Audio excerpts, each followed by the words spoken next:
Hey there, Jacob again, aka Ube Palomino, aka Pink and Purple Horse. Welcome to another piano tutorial.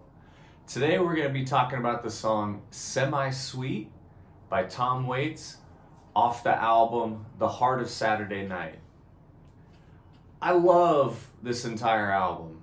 It really exudes the musty dive bar kind of low down songwriting that we really come to appreciate with Tom Waits. And I think his songwriting is some of the best out there. I mean, in terms of just like lyric and the way he structures his songs, it feels so effortless.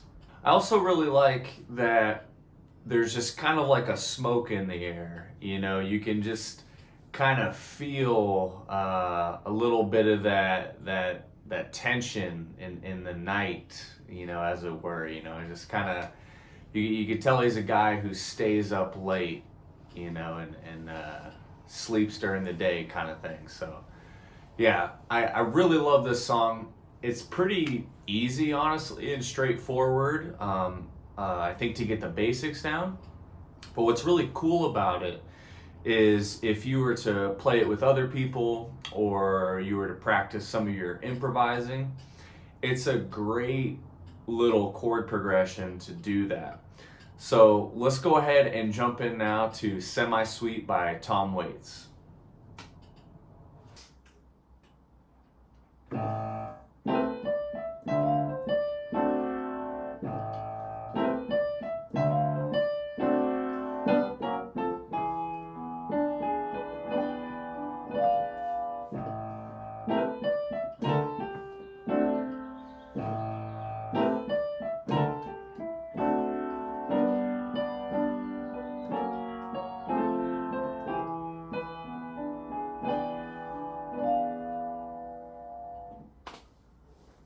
All right, so that's kind of the vibe. There's a couple other horn lines going on. You can transcribe those if you want, but let's talk about the meat and potatoes of the song, right? That's what we hobbits is like. All right, so we got A in the left hand, and I'm doing an octave here. Okay, I'm gonna jump it up. Okay. Now, one way you can kind of build up speed doing these kind of stride style moves is obviously metronome, but knowing your inversions of those seventh chords too, like in a pinch, I could grab that instead, the minor 9, right?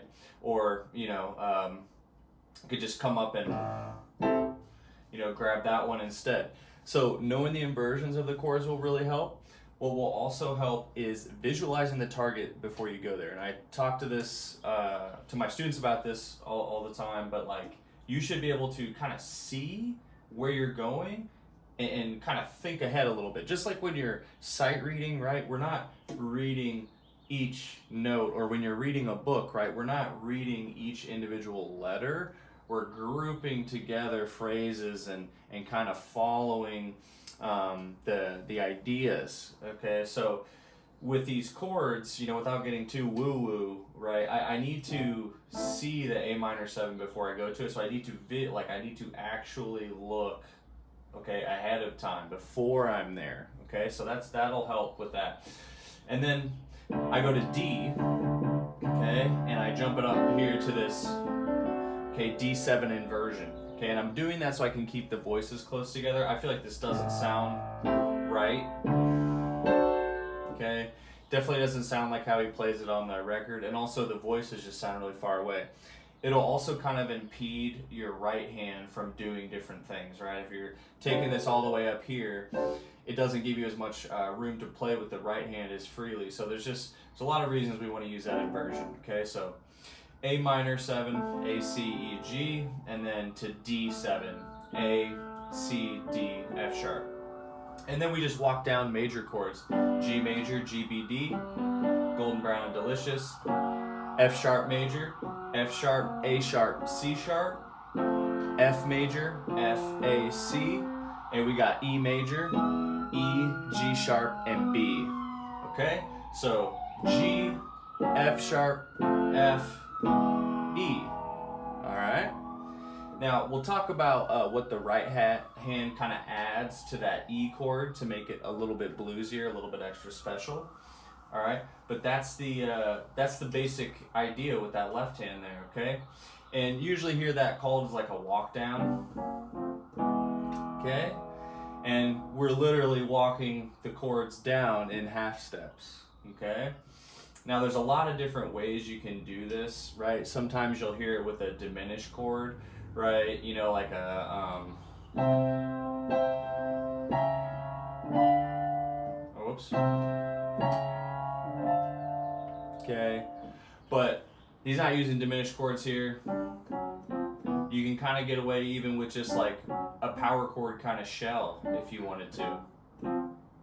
Okay, so G, F sharp, there we go. Okay, that's our left hand. Now the right hand is kind of using a E minor blues kind of sound. Okay, and then we add that F in there. Okay, now I feel like maybe, you know, there's a couple different scales being combined here, and that's usually the case, right? When we first start off playing blues or something, maybe our teacher or a friend or whoever might be like, oh, it's an E blues, right? 1, 4, 5, and we use the E minor blues scale. I think in a very simplistic way, that's true. There's nothing wrong with that. But, you know, it's like, it's not really the right way to describe what's going on with the art form, right? There's so much more going on, right? There's usually diminished passing chords. Sometimes you go to the 6. You might even take it up a minor third. There's just like, there's so much more going on with the blues than meets the eye. And it's usually when somebody's a good soloist, they're not sticking to one scale or one key. They have, and you can, okay? But it's a little reductionist to just say, oh, E blues, E minor blues scale. You know, you could just as easily use the D major blues, right?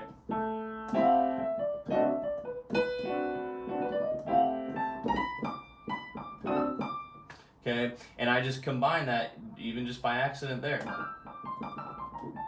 with the A minor. Okay, so there's just a lot of different scales and we can combine them. So use this song maybe as a template to try out some of those pentatonic scales, right? You could try the G major blues, right?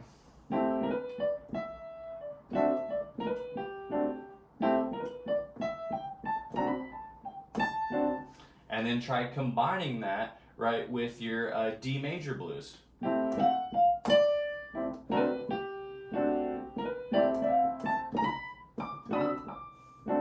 Okay, again, I'm not going to go too into the weeds with that, but just know, you know, where we're headed with music and something like the blues, where it often, people don't want to hold it on the same level as like classical. Oh, it's so simple, you know, that's, it is and it isn't, just like everything else in life. So I would say if I wanted to change the narrative a little bit here, it's that there's a lot of complexity in the blues and people need to honor and respect the art form.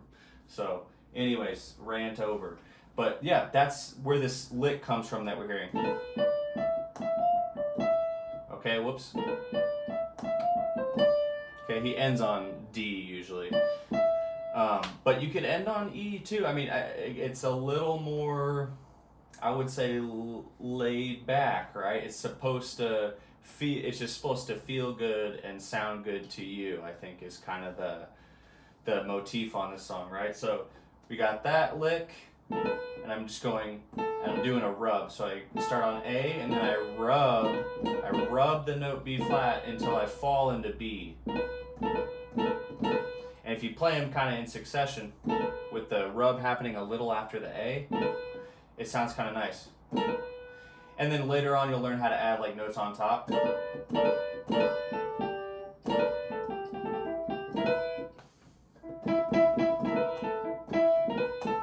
Okay, you can add the octaves.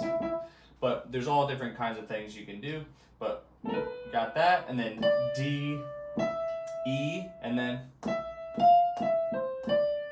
E, F, E, C, D. Okay? Main thing I would say with practicing that right hand is to make sure that it's swinging a little bit, right? It should sound smooth and off the grid. We don't want it to sound computery or robotic or mechanical, right? You know, it's not a Bach piece, you know, so we really have a lot of swing that we want to try to incorporate, you know. So just kind of practice that, playing it different ways, right? Maybe more staccato on the notes, or maybe more legato. Okay, just work on that, and you could even slow it down. Okay, so maybe like dragging a little bit, try stuff like that. Okay, and then we've got the second lick. Okay, we're gonna walk up the same way. A, B flat rub.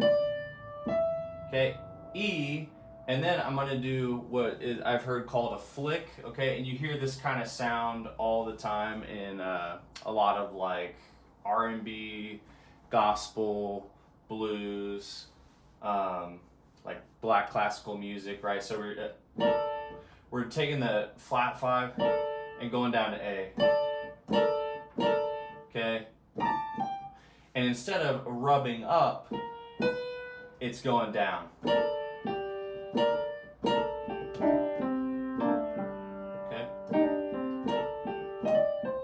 Okay. It's a cool sound. You can use that kind of flick, I've heard it called, but that's the second.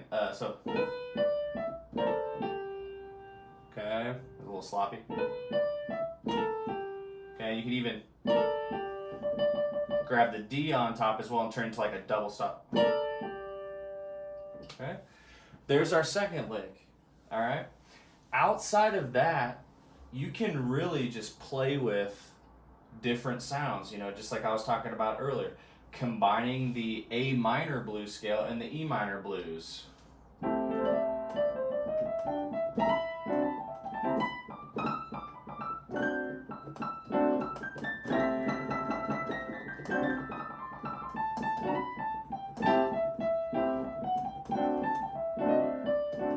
Okay, so work on that, okay? And then the next thing, there's just a little addition to the E chord, okay? Which, again, elevates, I feel like, this song. Instead of just having a simple triad, okay, you can either grab the power chord, or you can grab E and D. So E and B or E and D. And then on our right hand, this is kind of what you hear at the end. He does a Jimi Hendrix chord, right? Like the Purple Haze. Okay. Okay, now I just accidentally did a sharp 5 there, which could still work, but G sharp, B, D, and G. And you hear him walk it down. So E7 sharp 9, E7 flat 9, to E. And sometimes he doesn't even complete the walk down, or it doesn't really sound like in the right hand, but it goes back to the A minor. So that's about it. All right. Outside of that, I think, you know, it's going to be up to you to really practice, you know, connecting some of those pentatonic scales, some of those ideas, maybe taking some of the horn licks, right, and kind of applying those. But this song is just so much fun to play. You know, I even, you know, I did the little stride with the left hand, right? A little simple stride thing. You know, that's something you could do instead of just, you know, simple triads in the left hand. But again, that can be really effective as well. You know, especially if when you get to that E7, you kind of alter that dominant, then you're starting to get into like a really cool territory for experimenting with different sounds. Anyway, I've already said too much about the song. I love the song, like I said. Please drop a comment, like, subscribe if you find these videos helpful for your playing, or you just like music and learning about it. But thank you so much. I hope you have a great weekend, and listen deeply and practice.